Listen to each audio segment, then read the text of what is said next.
Hello mga kapatid, so I just want to share with you how I make this Korean food. So the yummy Korean food or kimbap or jimbap. Basta ganun yung tawag nila dun. Basta yung parang siyang sushi pero yung may mga vegetable siya na niluto, hindi siya raw. So yan, ganyan siya.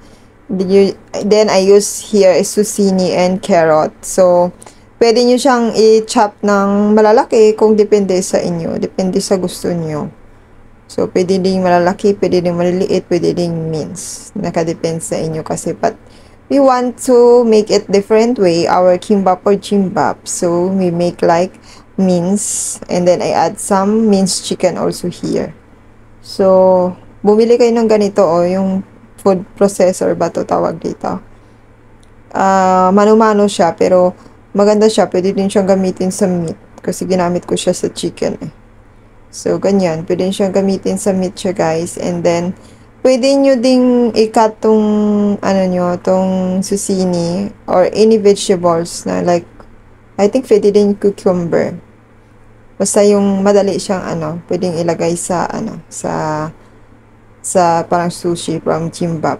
So, ayun. Tapos ko na siyang, kinat ko muna yung aking chicken breast bago ko siya gawin dito para maging para siyang minced chicken. Parang ganon. So, madali lang siyang gawin. Tapos, lagay niyo siya, combine with salt, pepper, soy sauce, sesame oil, and a bit of corn flour only. So, salt, pepper, sugar, sesame oil, soy sauce, and a bit of sugar. So, after that, you fry it. Lutuin niyo siya. Kasi kailangan siyang lutuin. After nyo siyang niluto, mag-prepare na din kayo ng, kasi may rice, dapat mag-cook kayo ng rice, Japanese rice, para sticky siya. So, ayan, dapat nyo siyang lutuin, and then, after that, you combine it to your rice, after nyo siyang naluto. After you combine it to your rice, you can prepare your, wrap, the seaweed wrap. So, after nyo i-prepare yung seaweed wrap, tapos mag-prepare din kayo ng egg. Kasi i-dip nyo siya sa egg. So, after nyo siyang i-dip sa egg, ginanito ko siya guys, kasi para mabilis at madali lang siyang gawin. So, i-cut nyo siyang ganyan, and then you dip into the egg, and then fry it. Ganun lang, napakadali siyang gawin talaga. Super easy peasy.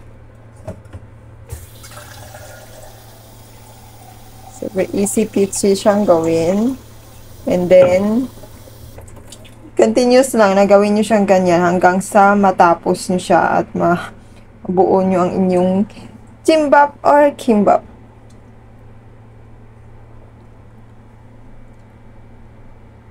So, napaka-yummy siya. Pwede talaga siya sa pang-kids at saka pang-kids to na, na food.